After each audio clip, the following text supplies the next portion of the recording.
حضرت ثوبان رضی اللہ تعالی عنہ کہتے ہیں کہ نبی کریم صلی اللہ علیہ وسلم نے ایک بار ارشاد فرمایا کہ جو شخص مجھے اس بات کی ضمانت دے اور میرے ساتھ یہ عہد کرے کہ وہ لوگوں میں سے کسی سے بھی نہیں مانگے گا، میں اس کو جنت کی ضمانت دیتا ہوں۔ حضرت ثوبان رضی اللہ تعالیٰ عنہ کہتے ہیں کہ میں نے عرض کیا یا رسول اللہ، میں یہ ضمانت دیتا ہوں اور میں یہ عہد کرتا ہوں کہ لوگوں میں سے کسی سے بھی میں نہیں مانگوں گا، کسی سے میں سوال نہیں کروں گا۔ ابن ماجہ کی روایت میں اور مسند احمد کی روایت میں مزید تصریح ہے کہ حضرت ثوبان رضی اللہ تعالی عنہ کا چابک یعنی گھوڑا جب سواری پہ سوار ہوتے تو گھوڑا نیچے گر جاتا تو آپ کسی کو نہیں کہتے تھے کہ مجھے یہ گھوڑا یہ چابک اٹھا کر دے دو، بلکہ خود اپنی سواری سے نیچے اترتے تھے، خود اپنے ہاتھ سے اپنا گھوڑا اپنا چابک اٹھایا کرتے تھے اور آخر دم تک نبی کریم صلی اللہ علیہ وسلم سے کیے ہوئے عہد پر یہ قائم و دائم رہے۔ اسی طرح ابو داؤد ترمذی اور ابن ماجہ کی روایت ہے اور صحیح سند کے ساتھ ابو داؤد میں یہ تفصیل کے ساتھ موجود ہے۔ ایک انصاری صحابی نبی کریم صلی اللہ علیہ وسلم کی بارگاہ میں حاضر ہوا اور اس نے عرض کیا یا رسول اللہ صلی اللہ علیہ وسلم مجھے کچھ عطا کریں۔ اس نے آ کر آپ کی بارگاہ میں سوال کیا، مانگا۔ آپ صلی اللہ علیہ وسلم نے فرمایا کہ کیا تمہارے گھر میں یا تمہارے پاس کچھ نہیں ہے؟ اس نے عرض کیا کیوں نہیں؟ ہمارے گھر میں دو چیزیں ہیں، ایک تو پیالہ ہے جس میں ہم پانی پیتے ہیں اور ایک ہمارے پاس ٹاٹ ہے جس کا کچھ حصہ ہم نیچے بچھاتے ہیں اور کچھ اوپر اوڑھتے ہیں۔ نبی کریم صلی اللہ علیہ وسلم نے فرمایا کہ گھر چلے جاؤ اور وہ دونوں چیزیں وہ ٹاٹ اور پیالہ لے کر میرے پاس آؤ۔ چنانچہ وہ انصاری صحابی گھر گئے اور وہ دونوں چیزیں لے کر نبی کریم علیہ السلام کی بارگاہ میں حاضر ہو گئے۔ آپ صلی اللہ علیہ وسلم نے وہ دونوں چیزیں یعنی ٹاٹ اور پیالہ لے کر حاضرین سے فرمایا کہ کون ہے جو ان دونوں چیزوں کو خریدے گا؟ تو ایک شخص نے عرض کیا کہ میں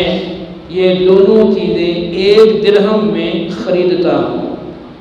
آپ صلی اللہ علیہ وسلم نے فرمایا کہ اس سے زیادہ قیمت میں کون خریدے گا؟ 2 یا 3 بار آپ نے ارشاد فرمایا تو ایک آدمی نے کہا کہ میں 2 درہم میں یہ دونوں چیزیں خریدتا ہوں۔ نبی کریم صلی اللہ تعالیٰ علیہ وسلم نے یہ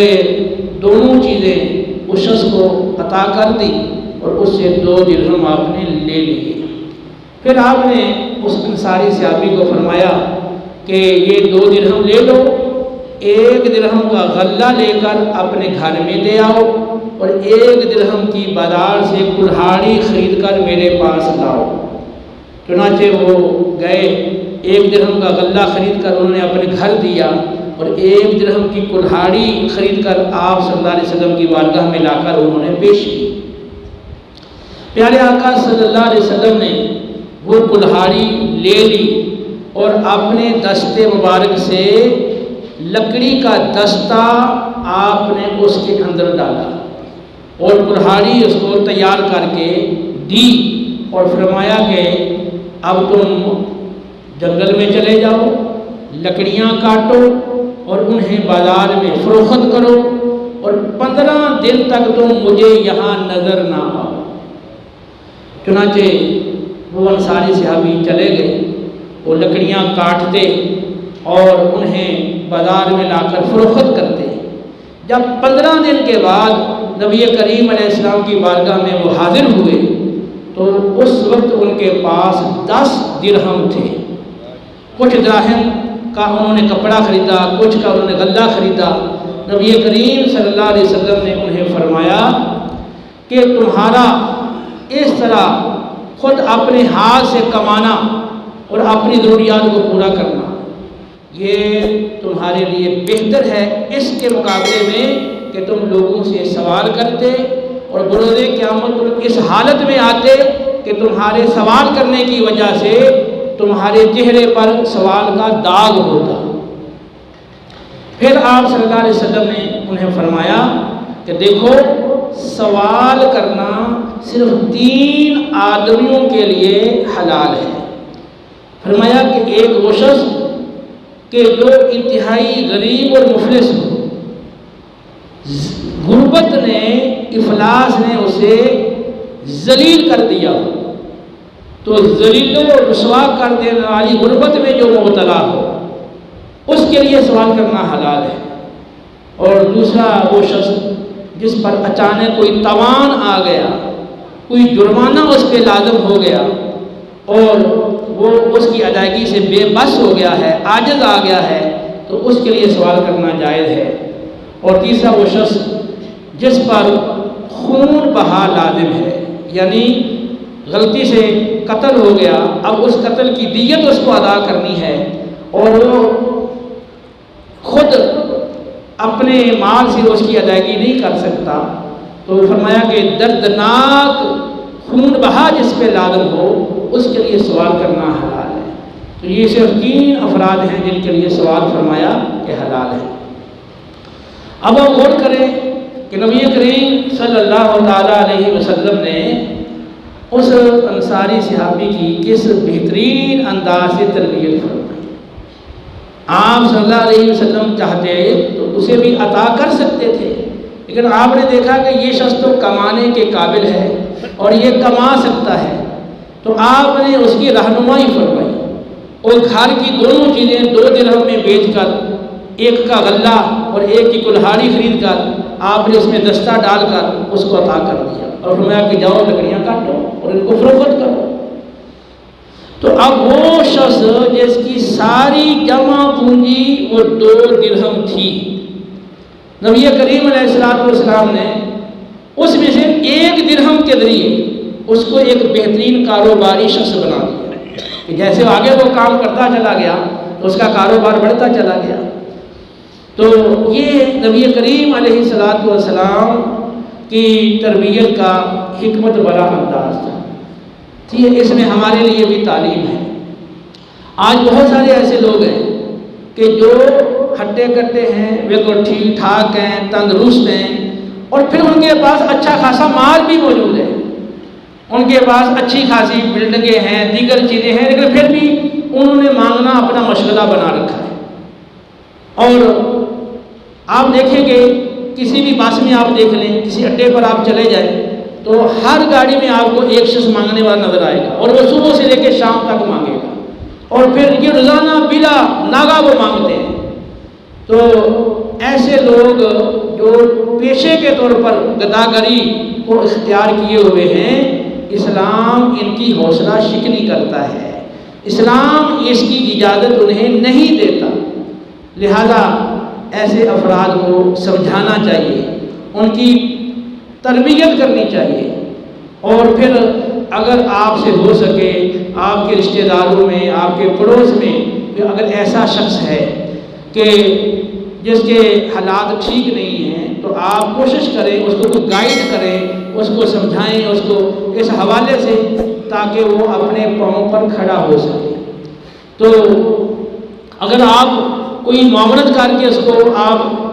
کاروبار کروا سکتے ہیں، کوئی چھوٹا موٹا کوئی سبزی فروٹ چھوٹی موٹی وہ چیز بیچنا شروع کر دے، ویسا ایسا ایسا وہ اپنے پاؤں پہ کھڑا ہو جائے، یا کوئی اور آپ اس کو اچھا مشورہ دے سکتے ہیں تو اس کو مشورہ دے کر کوشش کریں کہ بجائے یہ مانگنے کے یا گھر میں بیٹھا رہنے کے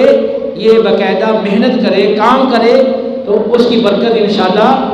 اس کی برکت سے اس کی ضروریات بآسانی پوری ہوں گی اور اللہ رب العالمین اس کو خوشحال کر دے گا. نبی کریم صلی اللہ علیہ وسلم نے آپ نے دیکھا کہ اپنے دستے مبارک سے کلہاڑی کے اندر وہ دستہ اسے ڈال کر دیا۔ اب ہمارے ہاں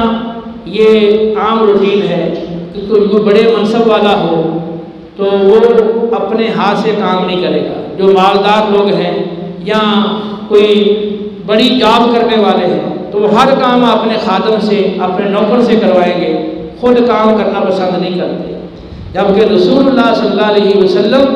آپ امام الانبیاء ہیں، لیکن آپ اپنے ہاتھ سے اپنے کام کیا کرتے تھے، بلکہ دوسروں کے کام بھی آپ اپنے ہاتھ سے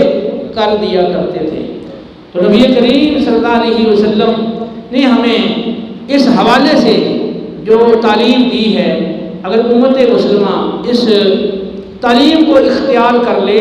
تو یقین کریں ہمارے معاشرے میں کوئی بھی مانگنے والا باقی نہیں رہے گا، سب کے سب اپنی اچھی روزی کمانے کے قابل ہو سکتے ہیں۔ نبی کریم صلی اللہ علیہ وسلم کا اعلان نبوت سے پہلے بھی آپ کا یہ انداز تھا، جیسا کہ حدیث میں موجود ہے کہ تحمل الکلہ و تقسم المعدوم، کہ آپ بے آسا لوگوں کی کفالت کا بوجھ اٹھاتے تھے، اور جو لوگ کما نہیں سکتے، کما نہیں رہے ہیں، آپ ان کو کمانے کے قابل بنا دیا کرتے تھے۔ جیسا کہ آپ نے یہ ابھی حدیث سنی کہ آپ نے وہ کلہاڑی اس کو دی اور فرمایا جا کے لکڑیاں کاٹو اور فروخت کرو۔ تو نبی کریم علیہ السلام اعلان نبوت سے پہلے بھی یہ کام کرتے تھے کہ جو بے آسرا ہیں اور جو کمانے سے بالکل عاجز ہیں، معذور ہیں، تو آپ یا خواتین ہیں وہ باہر جا کے کام نہیں کر سکتی، تو آپ ان معذوروں کو، ان مجبوروں کی کفالت خود اپنے ذمہ لے لیتے تھے۔ وتقسیم المعدوم، اور وہ لوگ جو کمانے کے قابل ہوتے آپ ان کو کمائی پہ لگا دیتے تھے، ان کو مشورہ دے کے، ان کی معاونت کر کے ان کو آپ اپنے پاؤں پہ